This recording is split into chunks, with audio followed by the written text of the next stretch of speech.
Forever. Dog. Oh, yes. Yes, yes, yes. Another week begins on planet Earth, and with it, another episode of Movie Dog. I cannot wait. Oh, I'm dying to talk about 3 new movies that I saw this past weekend. How to Make a Killing, starring Glenn Powell, distributed by A24. A supposedly loose remake of the Ealing Studio classic Kind Hearts and Coronets. Not sure how loose it was. Sort of a direct and obvious remake. We'll talk about that.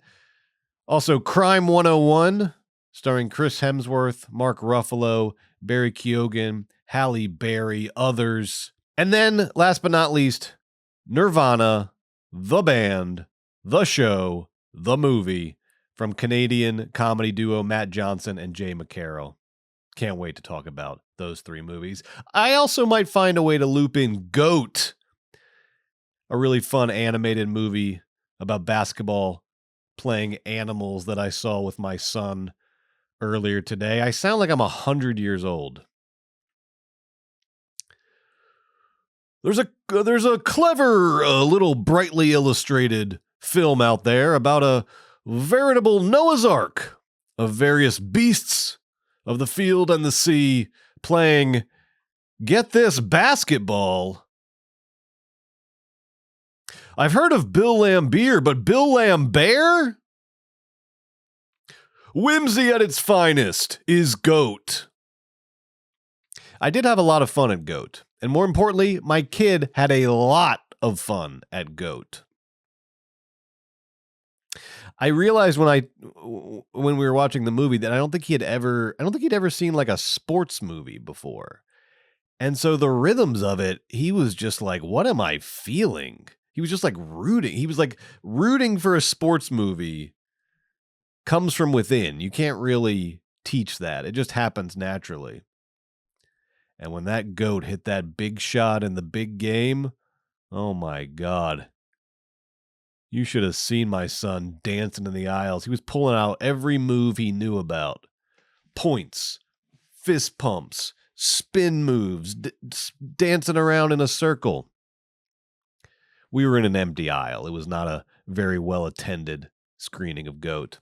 But that's other people's loss because we had a blast. But before we get to any of that, I want to pay tribute to an absolute legend, an absolute giant of the cinema, arguably, or probably not even arguably, almost definitely the greatest documentary filmmaker of all time, Fred Wiseman, who passed away last week at the age of 96 years old. Wiseman directed 50 plus documentaries, depending on, there's shorts and this and that, somewhere in the range of 50 to 60 documentaries in total over a nearly 60-year career. That is an absolutely incredible pace, particularly considering how groundbreaking his work is. It wasn't just like the studio system and he's cranking out genre movies every week. That is an incredible pace considering how monumental his movies are. Wiseman leaves behind one of the all-time great filmographies in movie history, including masterworks like Titicut Follies, Welfare, Hospital, In Jackson Heights. His work covers a staggering array of subjects, but the common thread between most of his movies, most of his documentaries, is up close and personal portraits of the bureaucratic institutions that make up our society. And he nearly got to them all. Hospitals, schools, prisons, museums, military facilities, modeling agencies. One of his last critically acclaimed works was 2017's Ex Libris, all about the New York public library system. Wiseman covered it all.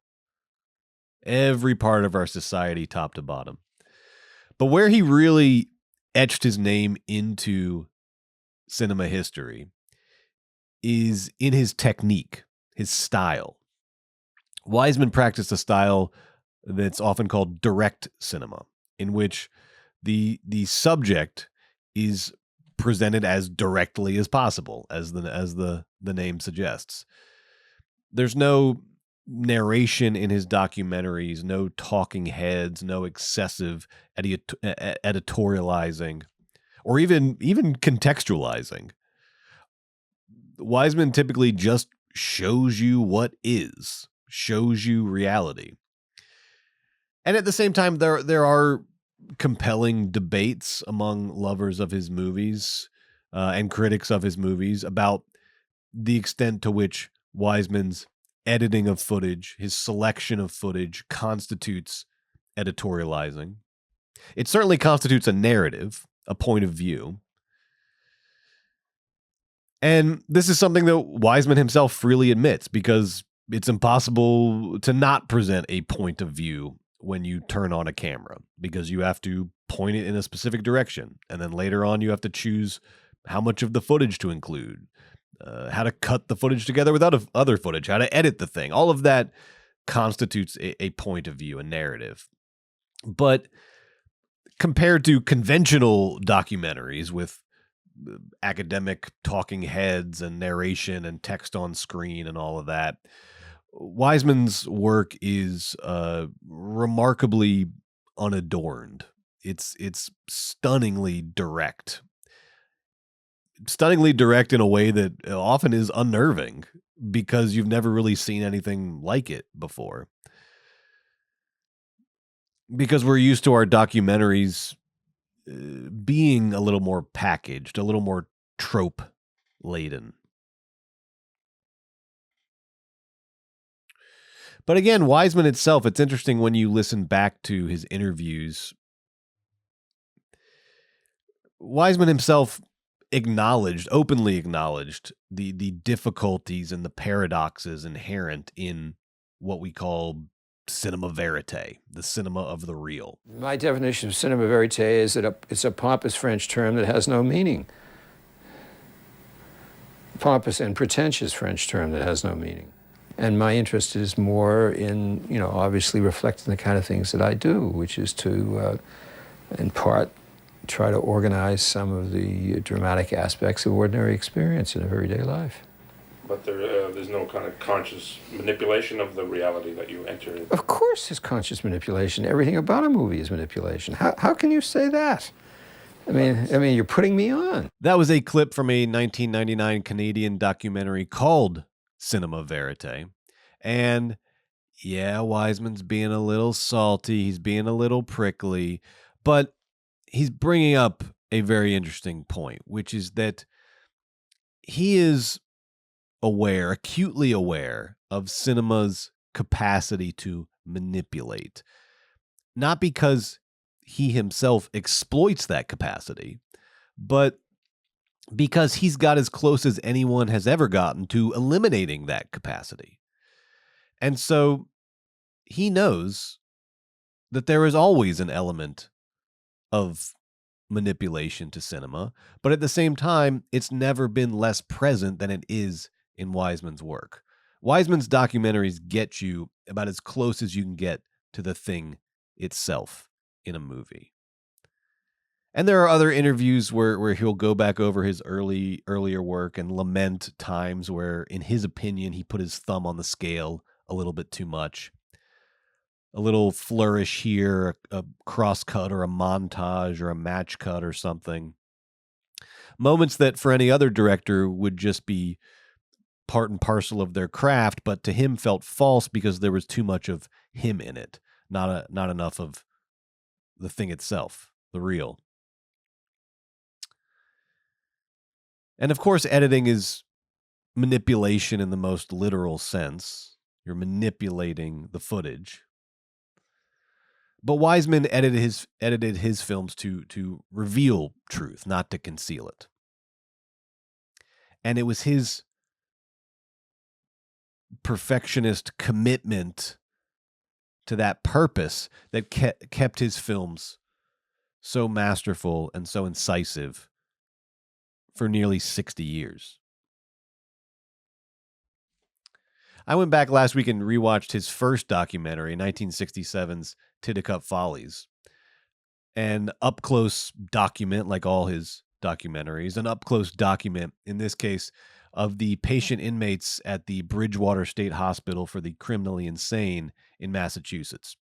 You can watch this movie right now on Canopy, the great streaming service Canopy, which is free with a library card, I think, in most regions, and has an incredible library of movies. And it's a miracle that you can watch Titicut Follies at all on Canopy or anywhere else because of the absolute shitstorm that greeted this movie on its release.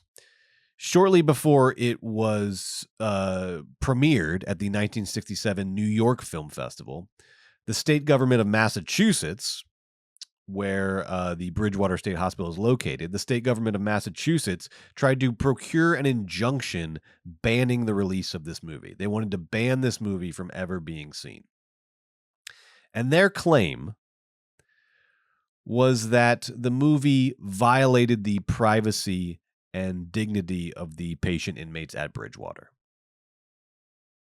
They're doing this on behalf of the patient inmates, on behalf of their dignity, which was violated by Titicut Follies.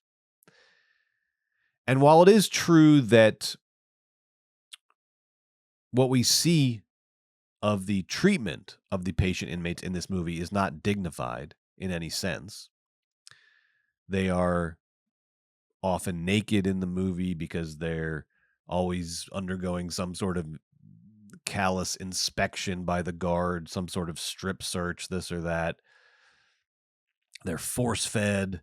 Their cells are barren and filthy. The guards or orderlies or whatever you want to call them treat them either in a way that's casually inhumane or just outright cruel.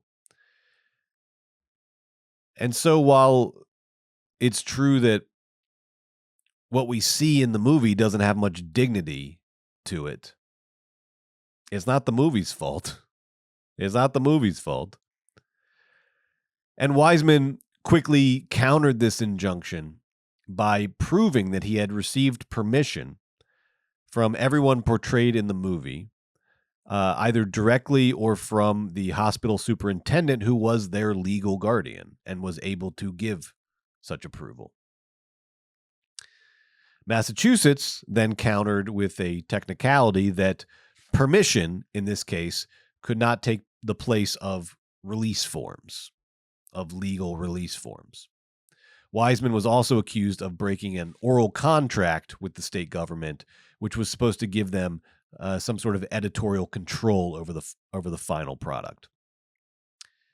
And although the New York Film Festival screening proceeded while all this was playing out, a year later, the Massachusetts Superior Court ordered the film to be recalled from distribution and all copies destroyed.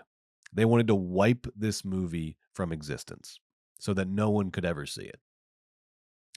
Wiseman appealed to the Massachusetts Supreme Judicial Court, which returned a slightly amended ruling that the film could be shown, but only to doctors, lawyers, judges, healthcare professionals, social workers, and students in these fields. Wiseman appealed to the Supreme Court, but they declined to take the case. And that was the ruling that remained in place for what are we talking? I mean, 2 decades. 2 decades. Because it wasn't until 1987 when the families of 7 inmates who had died at Bridgewater, sued the hospital and the state. And their lawyer, Stephen Schwartz, argued for a direct connection between Titicut Follies not being shown publicly and the deaths of these inmates due to abuse and unsafe conditions. To put it simply, people died because Titicut Follies was banned and not widely seen, and thus the abuses at Bridgewater were not widely known about. This then led to a 1991 ruling from Superior Court Judge Andrew Meyer that allowed the film's release to the general public. Titicut Follies was then shown on PBS the following year in 1992. Although the Massachusetts Supreme Court did get one final concession. A brief message was shown on screen following the movie that stated that, quote, changes and improvements had taken place at Massachusetts Correctional Institution Bridgewater since 1966. It's not this bad anymore, we swear. But based on what you see in Titicut Follies, I'm not sure if that message was any sort of consolation to the people who finally got to see the movie in full. Titicut Follies was the first movie to be banned in the United States for reasons other than obscenity or national security. And Wiseman's argument for why it got banned is that the government of Massachusetts didn't really care about the privacy or consent rights of Bridgewater's patient inmates. Massachusetts wanted the movie banned because of how it portrayed one of their state institutions. They were worried about the negative light it would cast on their state's reputation. And it doesn't take much imagination to know that he's right about that. One way of judging how revolutionary a film is by the response that it gets from the power structure. Does it disturb the powers that be? Does it disturb them so much that they act, that they try to prevent it from being seen? Does it actually bother them? Or does it just make useful fodder for the culture wars for a few news cycles? Or does it just get ignored because it's not that revolutionary at all? When we're talking about a revolutionary movie, Titicut Follies is the benchmark, the standard for a revolutionary work of cinema. First and foremost, because of what it is, of what the movie is, but equally because of the response that it got. That response from the Massachusetts state government tells you all you need to know about how revolutionary this movie is. The first film to be banned in the United States for reasons other than obscenity and national security. And it's a documentary. That's the most astounding thing of all. They were this scared of the truth, of reality. Wiseman showed the truth of Bridgewater so directly, so unflinchingly, that the state tried to destroy it. They tried to destroy the literal truth. This week on Movie Dawg, in honor of Frederick Wiseman's legacy, I want to look at two movies, How to Make a Killing and Crime 101. What a transition from Frederick Wiseman to Crime 101. But I want to look at these two movies that are, on their surface, in the stories they tell, on the surface, they are anti-elitist. Or if not anti-elitist, if that's a little too strong, critical of the wealthy elites and the power structures that run our society. And I want to analyze how effective their criticisms are. I also want to look at a third movie, Nirvana, the band, the show, the movie, and evaluate it in this context as well.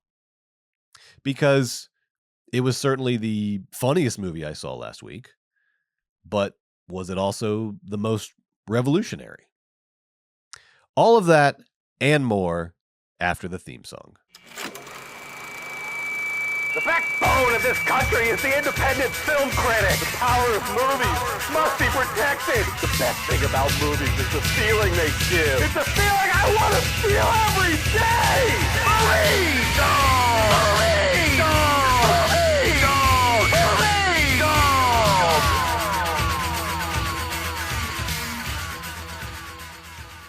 This is Movie Dawg, the weekly show that digs its teeth into the present, the past, and the future of the movies. I am Brett Boehm, a.k.a. the Georgia Movie Dawg. Go Dogs! And if you enjoy this show, and I hope that you do, if you're a fellow movie dog like me, then I strongly recommend that you sign up for the Movie Dog Patreon at patreon.com/moviedog-show. The Movie Dog Patreon is a great place to meet and converse with your fellow movie dogs. The movie talk is so good on the Patreon. So informed, so insightful, so funny. If you love movies, you got to hang out on the Movie Dog Patreon. And in return for your loyal patronage of this show, you get a weekly bonus episode. And these aren't phoned in. These aren't little throwaways, little trifles. I put a lot of work into these bonus episodes because I appreciate the support that you give me on the Patreon. Last week's bonus episode, I ranked Wuthering Heights adaptations from best to worst in honor of Emerald Fennell's new film, Wuthering Heights. I also reviewed some movies that you drafted in our fantasy movie league, which is another fun thing that goes on the Patreon. I reviewed the new Gore Verbinski movie. Let's see if I can get the order of this right. Good Luck, Have Fun, Don't Die? Or is it Good Luck, Have Fun, Don't Die? Good Luck, Have Fun, Don't Die. I think that's it. Good Luck, Have Fun, Don't Die. I should know. I watched the damn movie. I reviewed that.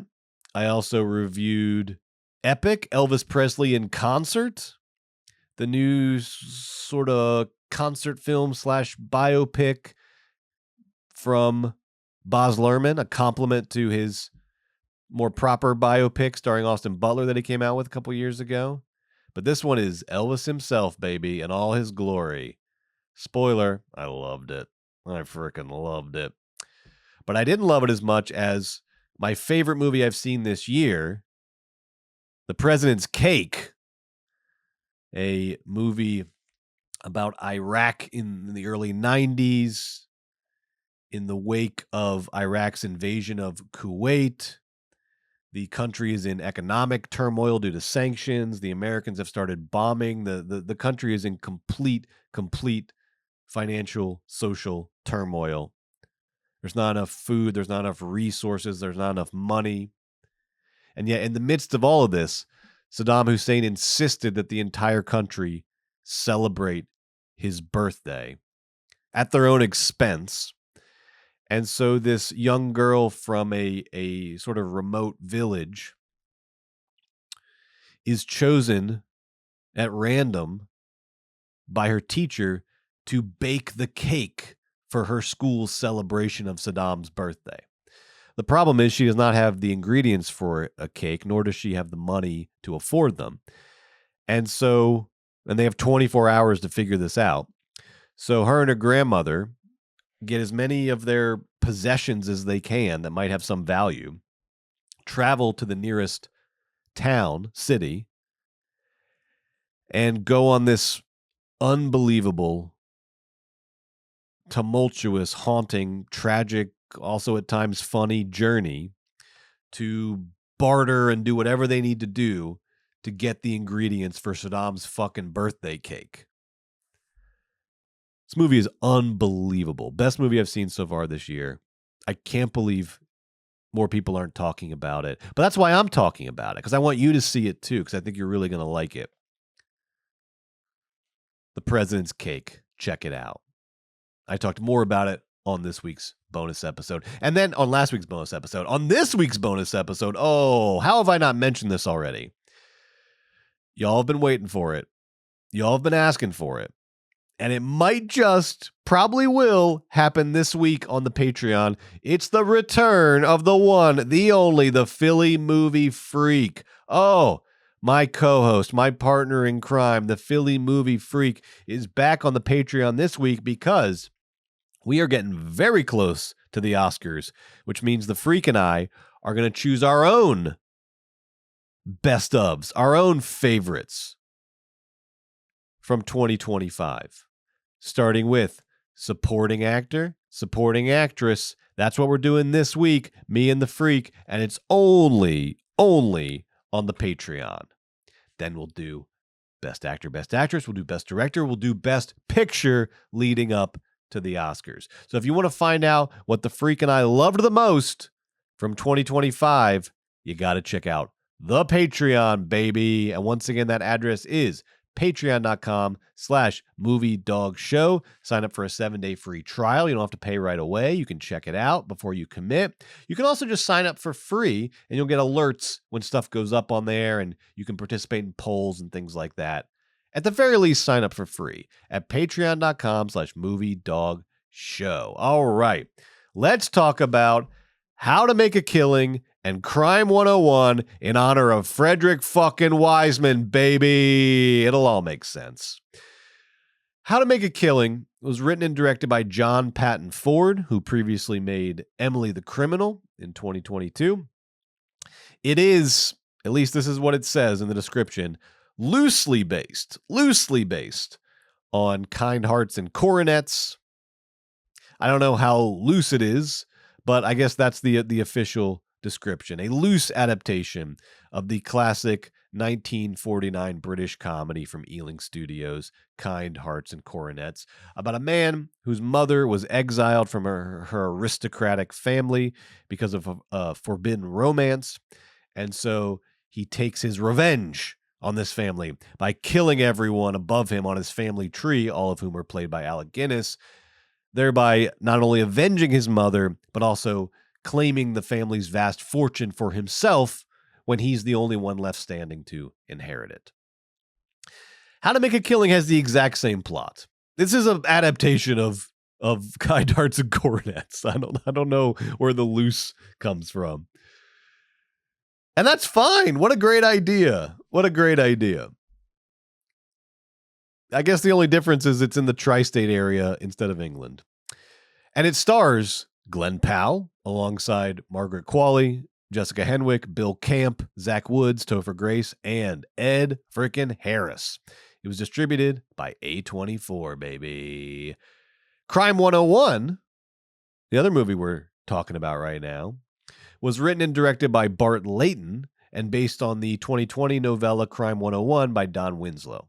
It stars Chris Hemsworth, Mark Ruffalo, Barry Keoghan, Halle Berry, Monica Barbaro, and Nick Nolte. You didn't see that coming, did ya? Nick's got a few scenes in this. One Day of Work, not bad. Crime 101 is about a very disciplined jewel thief. Oh, he practices such discipline in his thievery.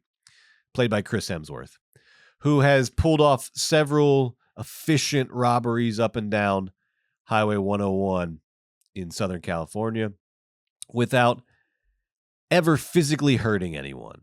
He's just in and out, baby. In and out, as clean as could be. Very strategic. No one ever gets hurt. No one ever gets hurt when I steal jewels. But when he meets Monica Barbaro and decides that he wants to get out of the game after one last job, his fence/partner, Nick Nolte, it's a little unclear what their relationship is, but sort of not his boss, but his sort of like, yeah, he sets it up and I don't know, fences the jewels afterwards. Anyway, Nick Nolte is pissed off that Chris Hemsworth wants out of the business. And so he decides to set him up by sending this little punk fuckwit Barry Keoghan, who drives a dirt bike and is a little aspiring jewel thief himself. He decides to send Barry Keoghan after him to, after Hemsworth robs the jewels, Keoghan's going to rob him and probably shoot him. All the while, Hemsworth has gotten entangled with a disillusioned police detective who's hot on his trail, played by Mark Ruffalo, and a disillusioned insurance agent, played by Halle Berry, both of whom, Ruffalo and Berry, are dealing with their own corrupt, tyrannical authority figures at their respective jobs. And this has made them perhaps capable of some surprise, not necessarily legal decisions in the name of truth and street justice. Crime 101 was distributed by Amazon MGM. Now, both How to Make a Killing and Crime 101 are average or slightly above average movies if you're feeling generous. And there's not a whole lot for me to review here, to be honest. I gave How to Make a Killing 3 stars I thought some of the reviews of it were a little harsh. It's a slick, efficient, cinematic story with a solid performance from the always solid Glenn Powell. It just doesn't have much in it that makes you go, wow. But I did like it. 3 stars. It was good. I gave Crime 101 2.5 stars because it's all right. I love an LA crime thriller, and this one scratched that itch, but barely. Hemsworth can't really pull off the strong, silent noir anti-hero. He's trying to do strong, silent anti-hero, but it just seems like nothing is happening. Like it's too silent. It's just sort of vacant. He has zero chemistry with Barbaro, so the love story isn't really credible or interesting. But it's got Mark Ruffalo and Halle Berry in it, and just enough LA crime tropes to keep me awake. And I'm not mad that I saw it. 2.5 stars. It's all right. Now, in lieu of a general review of these movies, I want to focus on a trope that they share in common, which is a villain or a group of villains whose villainy is informed by a position of power. We all know this movie trope. CEOs, billionaires, politicians, military leaders, chiefs of police, tech entrepreneurs, whatever. Let's call it the Montgomery Burns trope. The evil rich guy. The evil powerful guy. In How to Make a Killing, it's a series of rich people, a series of Nepo babies. But ultimately, it's Ed Harris as the big bad, the paterfamilias of the rich family. The billionaire old goon holed up in his gated Long Island mansion, unaffected by the laws or customs that regulate the rest of society. In Crime 101, it's a couple people. It's Halle Berry's pervy, pernicious boss at the insurance company. It's Mark Ruffalo's superior at the police department who tells him to ignore evidence and just side with the department in terms of their account of the events, of the crimes. For Chris Hemsworth, it's society at large, because he was this foster kid who was driven into a life of crime in order to escape the cruelties of the foster system that he grew up in. And these movies are far from alone in this trope. The Montgomery Burns trope, just this year, just movies I've seen recently.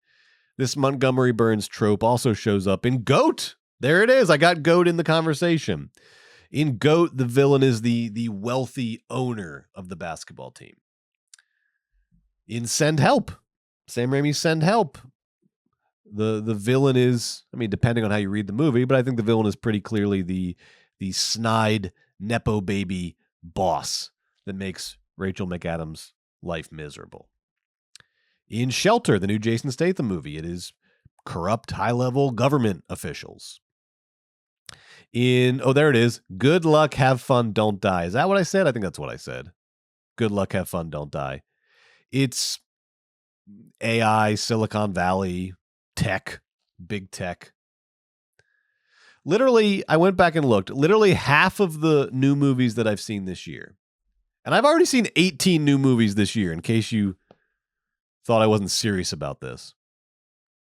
Half of the new movies I've seen this year contain this trope, the Montgomery Burns trope, as we're calling it. So what? So what point am I making? I am not, in case you're worried, I'm not about to go full Emerald Fennell on you. I'm not going full Saltburn. I'm not bringing this up to argue that, actually it's the middle class social climbers that are the real plague on society, the real pieces of trash.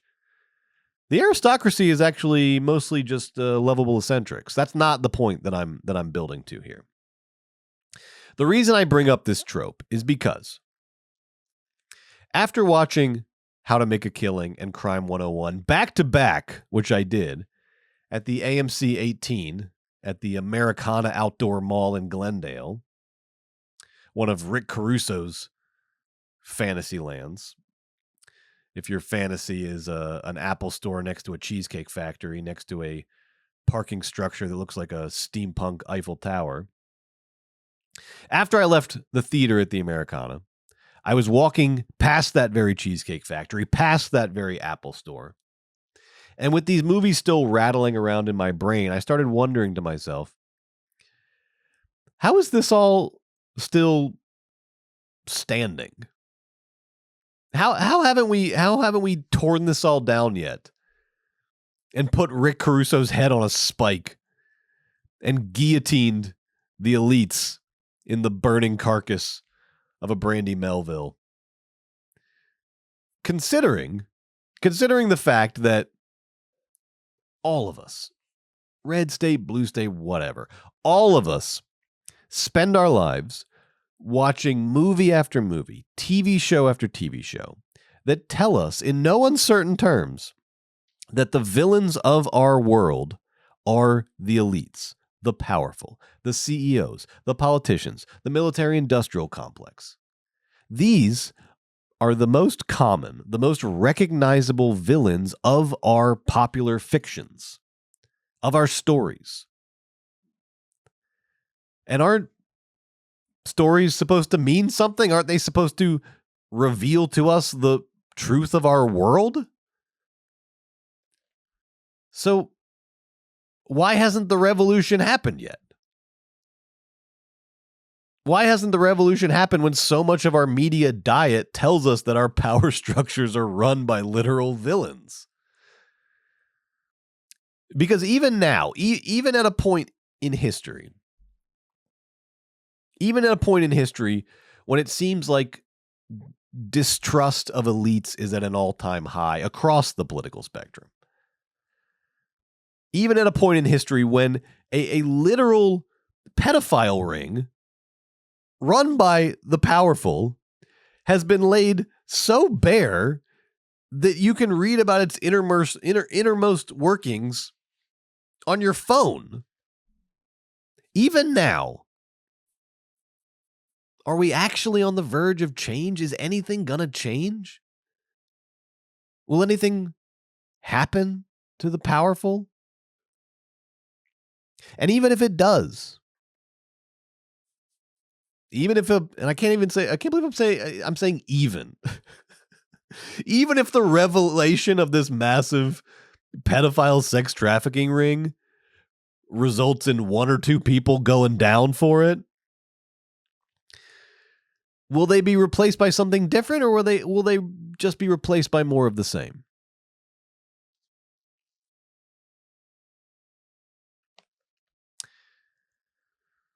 I think there are three main reasons why the Montgomery Burns trope actually reinforces the power structures of our world rather than undermines them. First, the trope is not quite real. And what I mean is, to return to Titicut Follies for a second, Frederick Wiseman's Titicut Follies. I always wondered, after I found out about the censorship of it and the banning of it and all of that, I always wondered why Fred Wiseman was initially given permission to make the movie by the state of Massachusetts if the things that the movie would inevitably capture, the abuse and dehumanization of the patient inmates, would compel the state to ban it. Like, he's making a documentary about this place. You know what he's going to find there. Why initially give him permission if you know you're just going to have to ban the final product? Like, what did the state of Massachusetts think that a documentary about the Bridgewater State Hospital was going to show, if not the realities of the Bridgewater State Hospital? The answer to this question gets to the heart of the genius of Wiseman's method of direct cinema. Because I think the answer is that the power structure of Massachusetts had never looked at itself that clearly before. The movie, the way that Wiseman made it, the movie is sort of like an unvarnished mirror in a way that the power structure wasn't prepared for.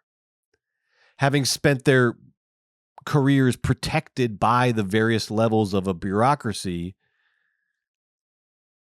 that led them to believe that they were just, that they were right, that they were the law, and that anything that they did, anything that the institutions of the state did, were by definition lawful and just and right.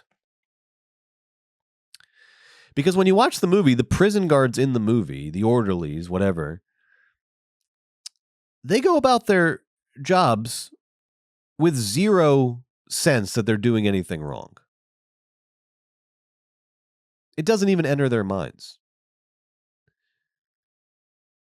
You'll see them committing really haunting and horrific acts of abuse, but it doesn't register on their faces as abuse. It's just their job, and their job is good, and their job is right, and their job is lawful. Because they haven't looked in the mirror. They don't see themselves. Because people in corrupt power structures will let themselves get away with just about anything, as long as the power structure tells them it's fine, supports them, tells them it's good, it's necessary.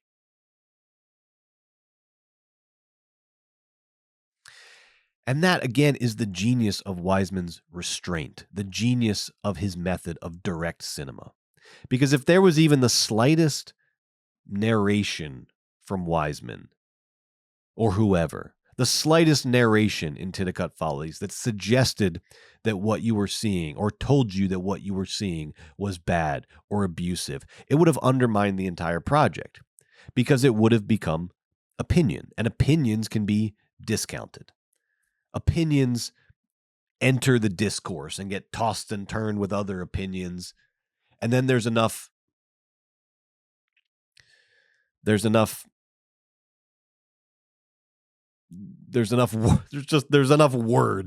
that everyone sort of says, let's call it even. But instead, by showing the reality of the place, by just showing the reality of the place without narration, without context, the movie becomes a mirror, and the state of Massachusetts didn't like what it saw in the mirror. The Montgomery Burns trope, on the other hand,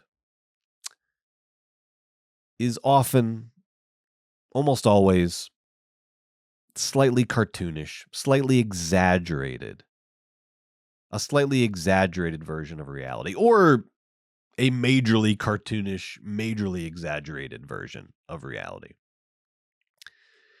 In How to Make a Killing, Ed Harris lives in an evil mansion. Oh, this mansion is so evil. It would make Daniel Plainview blush.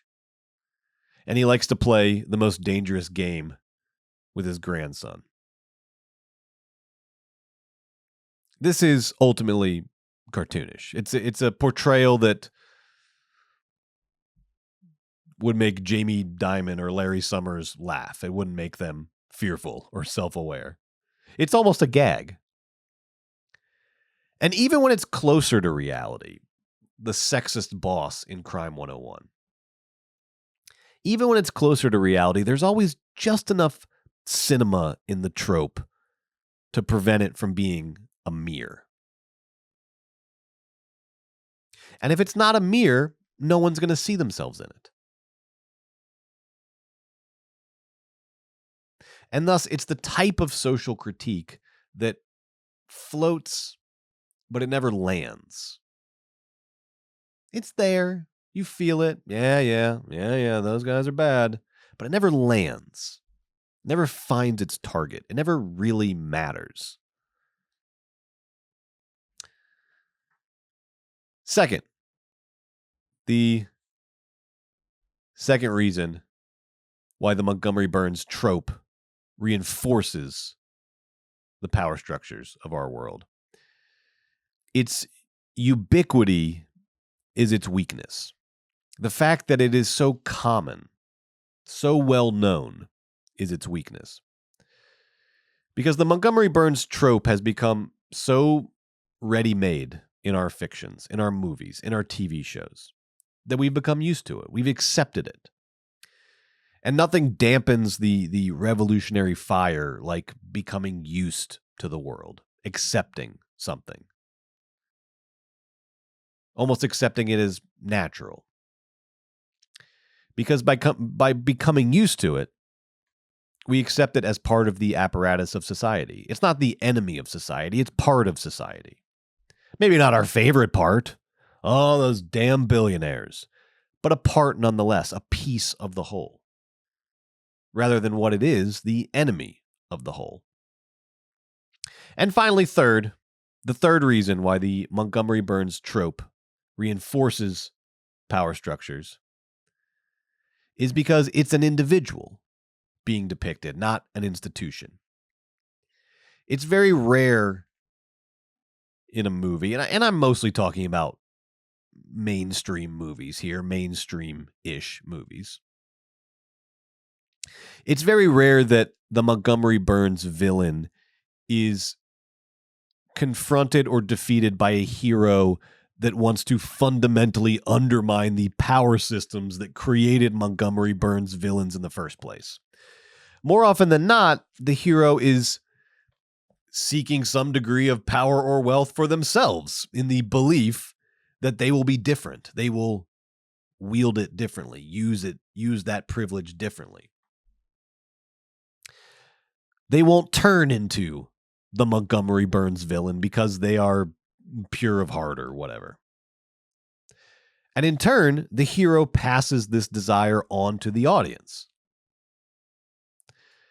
And so the Montgomery Burns trope isn't an essentialist critique of society or power structures. It's a straw man. It's a mustache twisting distraction. There's a line that gets said in both How to Make a Killing and Crime 101. I couldn't believe it, and I could completely believe it. More or less the exact same line in both movies. And it's a line that I hate. Not just because I disagree with its premise, but because it is so wildly overused in movies. And it's some version of this. They say slightly different versions of it, but it's basically this. Whoever said money can't buy happiness had no fucking clue what they were talking about. Whoever said money can't buy happiness is an idiot. Some version of that. You've heard it 100 times before. And when you hear that line in a movie, oh baby, you know you're in the presence of a straight shooter, a realist, someone who gets it, someone who gets how it all works. And look, I'm also not trying to discount the power and the purpose of money. If you believe in economic equality and economic justice like I do, you're acknowledging the power of money to provide people with the things they need to thrive.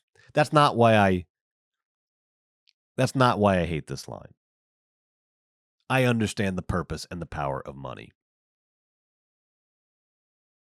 I hate this line because it's not about economic equality or justice. It's about inducting people into the mindset of late-stage capitalism. Because the happiness that is described by this cliche, people who say money can't buy happiness have no fucking clue what they're talking about. The happiness that is being described is not a abstract version of happiness and an emotional version of happiness. It's not a whatever makes you happy happiness. That's not the type of happiness that is being described here. What is being described is, by the very logic of the sentence, the happiness of consumption and possession, of conspicuous consumption. Otherwise, why would it be related to wealth?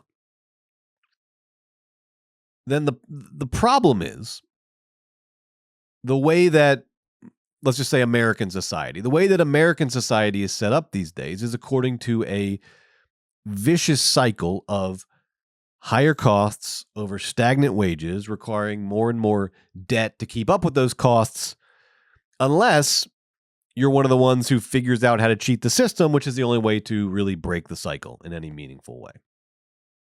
Or you win the lottery.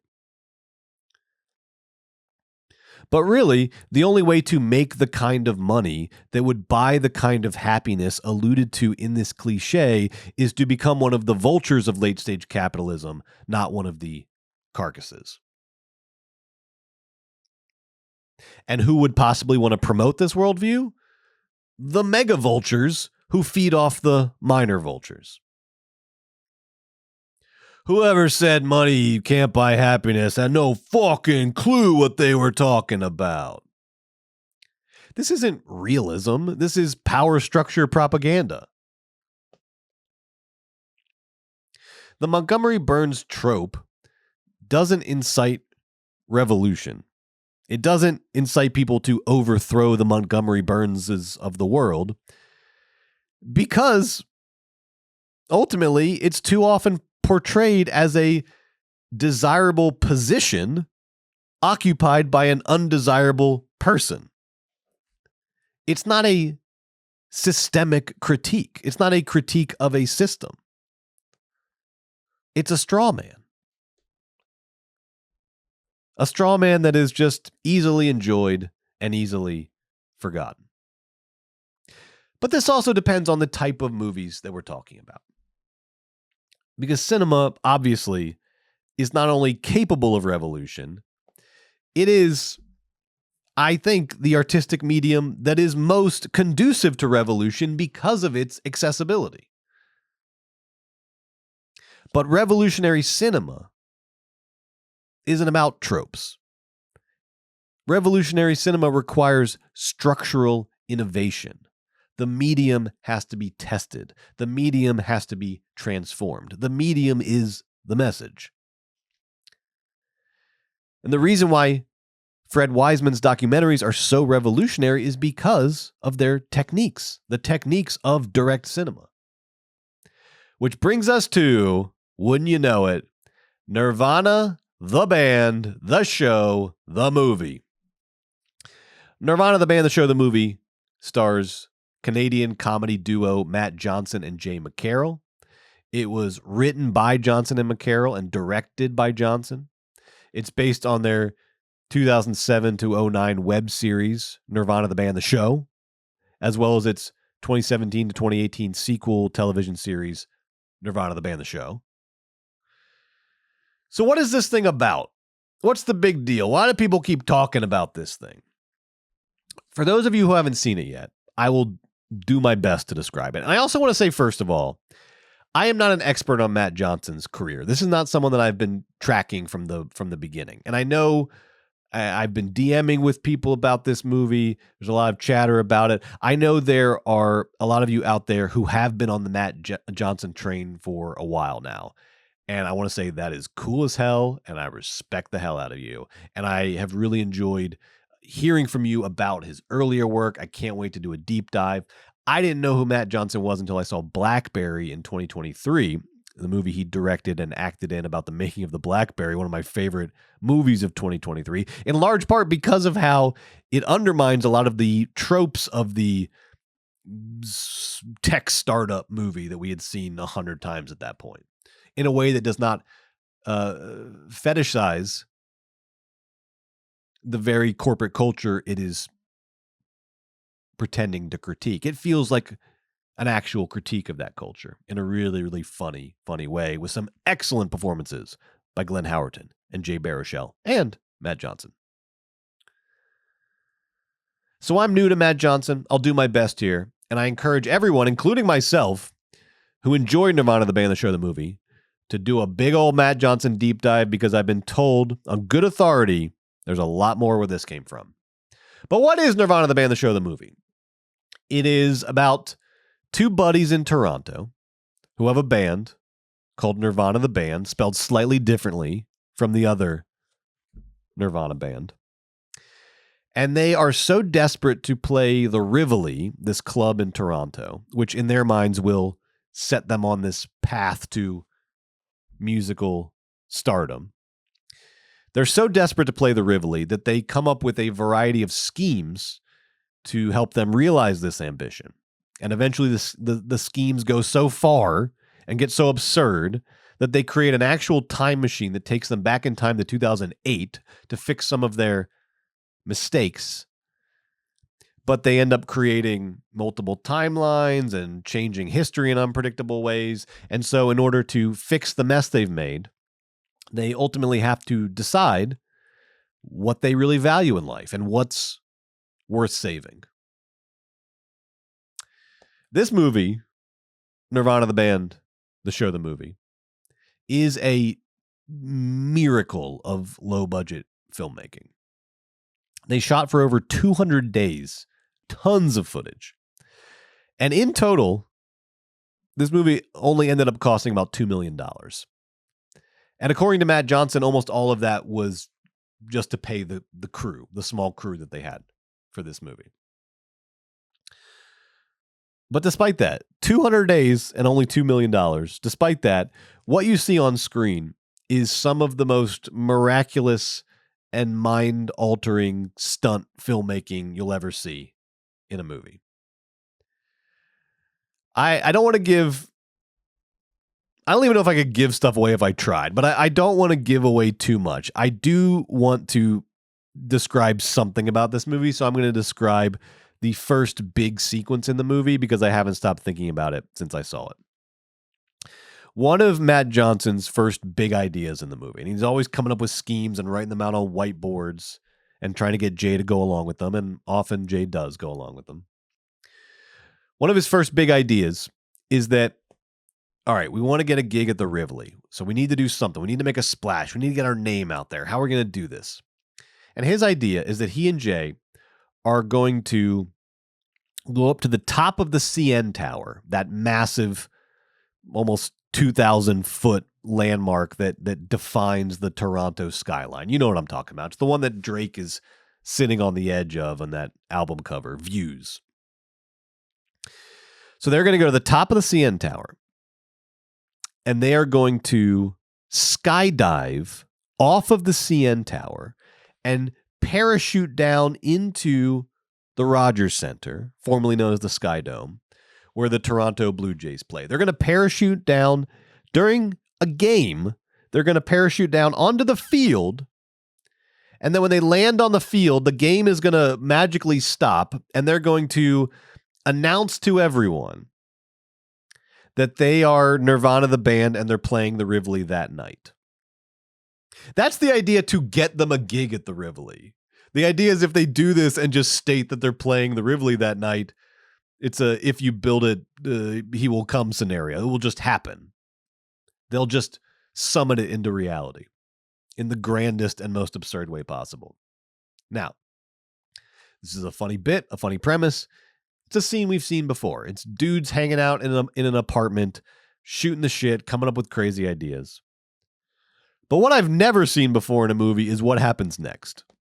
Because with a handheld camera following their every move, they just fucking go and do it. It's crazy. It's crazy.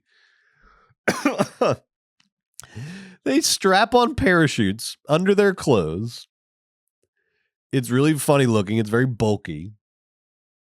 They strap on parachutes under their clothes. They buy a wire cutter because the idea is you can go up to the top of the CN Tower and there's this thing called the Edge Walk, which is one of these crazy tourist attractions where you can walk along the edge of the tower, literally the edge, just like looking straight down, a straight drop to the street.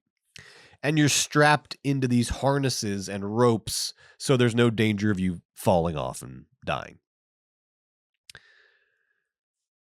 So Matt and Jay, they get through security with these parachutes on. And the whole time, as this is developing, you're like, is this real? Is this happening? Are they really doing this? And they get up to the top of the CN Tower with the parachutes on under their clothes. And Matt takes the wire cutter and he cuts through their harnesses. And then, I don't know what else to say because it's what I see on the screen. They jump off the CN Tower and parachute down towards the Rogers Center. But the dome is in the process of being closed due to inclement weather. And by the time they land, the dome is fully closed. And so they just land on top of the dome and get stuck there until the fire department can get them down. And the whole thing is shot in this sort of guerrilla filmmaking style that just seems impossibly real. And you're just like, what am I? Is this really happening? Are they really doing this? Now, Johnson and McCarroll have been a little cagey about fully explaining how this sequence was shot. They say in large part because they're worried about legal ramifications if they admit to too much. But I know I talked to the great Tom Sharpling, host of The Best Show. I was talking to him. He went to a Q&A screening where they kind of went into some detail. I've read as many interviews as I can find. And what is perhaps most crazy about this sequence is how much of it is verifiably real and really happened. Not in the context of a film shoot. They didn't have permits. They didn't tell anyone they were doing this or they were making a movie. What you're watching is really happening in the realest way possible. They really got up to the top of the CN Tower with parachutes on under their clothes and with the wire cutters. And they even said that their original idea for the scene was, all right, well, of course security is not going to let us up there with parachutes on under our clothes, which are visible through the clothes. The shape of the parachutes. And of course, they're not going to let us through with the wire cutters. So the scene will probably be like we get turned away and then we'll sort of build the scene out of getting denied entry. But when security lets them through after a little bit they never bring up the parachutes. It must have been like a hiding in plain sight kind of thing. But there is a little back and forth about the wire cutters. Matt Johnson claims that he has them for cutting holes in his jeans. And eventually, after a little back and forth, and Matt Johnson's superpower is that he is just so sort of like sunny in his disposition, so sort of seemingly harmless that he could get away with this explanation about cutting holes in his jeans. Even I was watching it, I was like, that is probably what he uses it for. And I know what he's going to use it for. So they get through security. And so sure enough, they say, well, let's just keep following this as far as we can go. Let's follow this scene as far as it will go. And the footage they get is unreal. Now, did they actually jump off the CN Tower and parachute down and land on top of the Rogers Center? The consensus is no, because that would have certainly made the news and we certainly would have heard about it. But the miracle is how they got the footage that we saw on screen without any permits, without any actors or background actors, and without, according to Johnson and McCarroll, without any CGI. What you see on screen is unreal. It is fucking unreal. It is breathtaking.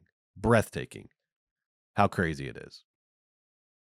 And in addition to these big set pieces, and there are a couple more, there are also tons of obvious copyright issues that they have to skirt around this movie, most notably the name of the title of the movie, the name of the band. And they've talked in interviews about how they had to become essentially experts in fair use as a result of making this movie in order to protect themselves from lawsuits in the way things were presented.